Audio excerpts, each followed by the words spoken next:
Okay, let's go.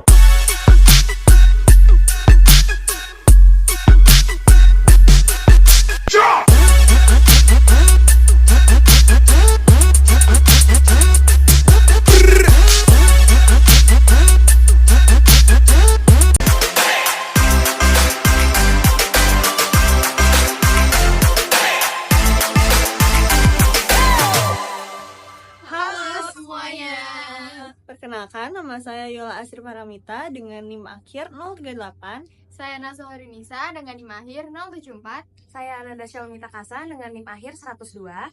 Saya Amelia Devina dengan NIM akhir 018. Saya Luneta Lala dengan NIM akhir 070. Kami dari kelompok Simplicia Daun Salam atau biasa disebut sebagai Sisigi Foliati Folio. Baik. Halo semuanya, hari ini kita akan membahas tentang Simplicia daun salam. Mulai dari proses pembuatannya, bentuk makroskopisnya, kandungan metabolitnya, hingga aktivitas farmakologis yang dimilikinya. Tapi sebelum masuk ke prosesnya, kita perlu tahu dulu nih, apa sih sebenarnya yang dimaksud dengan Simplicia? Jadi, menurut Farmakopeia Herbal Indonesia edisi 2 tahun 2017, Simplicia adalah bahan alam yang telah dikeringkan, digunakan untuk pengobatan, dan belum mengalami pengolahan. Nah, Simplicia ini bisa berasal dari tumbuhan, hewan, ataupun mineral.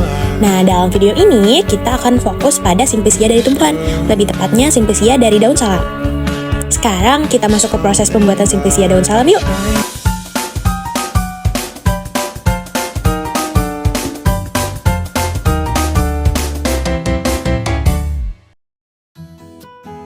Tahap pertama adalah pengumpulan. Daun salam yang digunakan harus berasal dari tanaman yang sehat, bebas dari hama dan pestisida, serta tidak rusak. Kualitas bahan awal sangat menentukan mutu Simplicia yang dihasilkan. Setelah dikumpulkan, dilakukan sortasi basah. Daun yang rusak, berlubang, atau berubah warna akan dipisahkan. Ini bertujuan untuk memastikan hanya daun dengan kondisi terbaik yang digunakan dalam proses selanjutnya. Tahap selanjutnya adalah pencucian. Daun dicuci menggunakan air bersih untuk menghilangkan kotoran, debu, atau residu lain yang mungkin menempel. Setelah dicuci, daun kemudian dijemur di bawah sinar matahari selama kurang lebih 4 hari hingga benar-benar kering. Hal ini bertujuan untuk mengurangi kadar air dalam daun sehingga Simplicia tidak mudah rusak dan bisa disimpan dalam jangka waktu yang lebih lama. Tahap selanjutnya adalah pengubahan bentuk yang biasanya dilakukan sebelum pengeringan. Namun, pada kelompok kami, pengubahan bentuk dilakukan setelah daun dijemur di bawah sinar matahari selama 4 hari.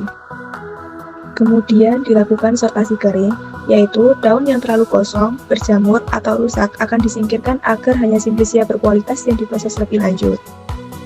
Setelah sortasi kering, Simplicia kemudian dihaluskan menggunakan blender. Proses ini bertujuan untuk memperkecil ukuran partikel agar Simplicia lebih mudah digunakan dalam formulasi atau pengujian lebih lanjut. Tahap terakhir yaitu pengepakan dan penyimpanan. Simplicia dikemas dalam wadah bersih dan kering, lalu disimpan di tempat sejuk dan terlindung dari cahaya langsung. Hal ini dilakukan untuk menjaga mutu dan stabilitas bahan hingga siap digunakan. Nah, itu tadi proses pembuatan Simplicia daun salam. Selanjutnya, kita akan bahas lebih dalam tentang karakteristik daun salam dari bentuk makroskopis, kandungan metabolit, hingga aktivitas farmakologisnya. Yuk kita bahas lebih lanjut.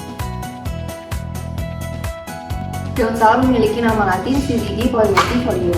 Makroskopis dari daun salam adalah berupa helai daun tunggal bertangkai pendek, bentuk jurang memanjang, pangkal daun runcing, tepinya rata dan menggulung, ujungnya runcing, tumpul bahkan terbelah, kedua permukaan halus, licin dan mengkilat. Pertulangan daun menyirip, ibu tulang daun tampak jelas menonjol ke permukaan bawah.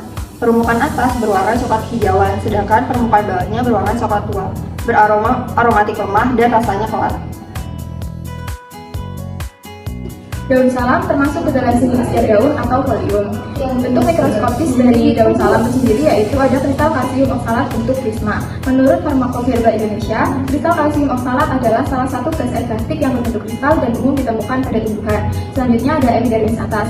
Epidermis menurut Farmakopeia Herbal Indonesia adalah jaringan yang membentuk lapisan penutup di permukaan tumbuhan dan berfungsi untuk melindungi bagian dalam daun dari kerusakan dan gangguan.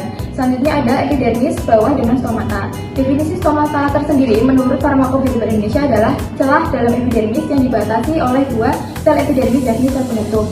Fungsinya adalah sebagai tempat pertukaran gas. Dan yang terakhir, yang selanjutnya adalah unsur-unsur xilem dengan oktah.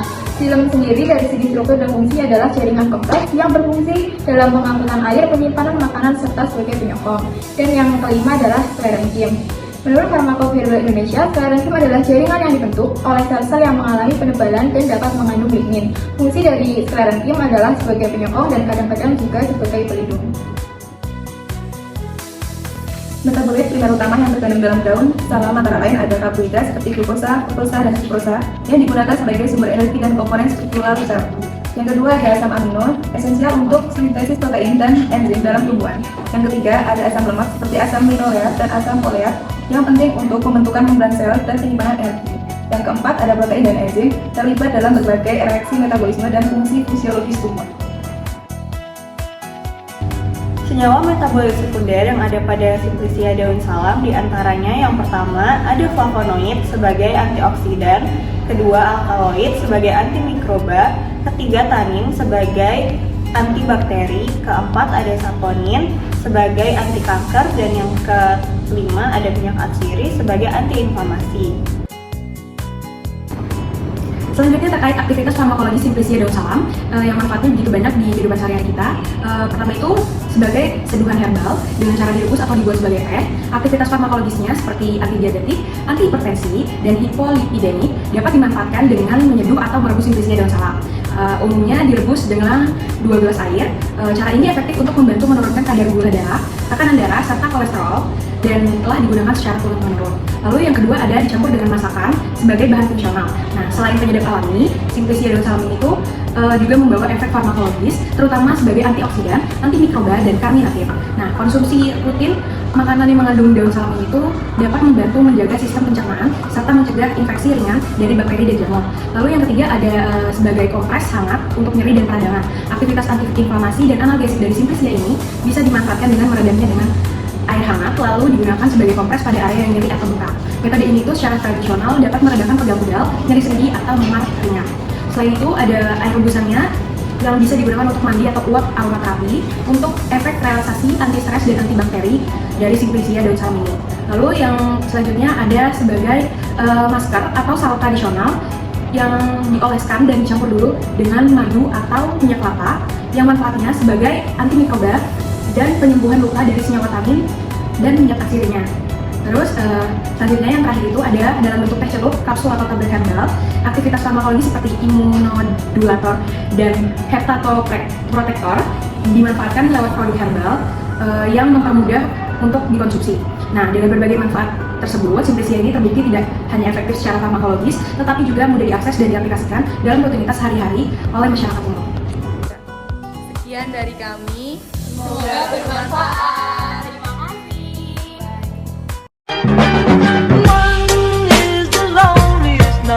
That you'll ever do.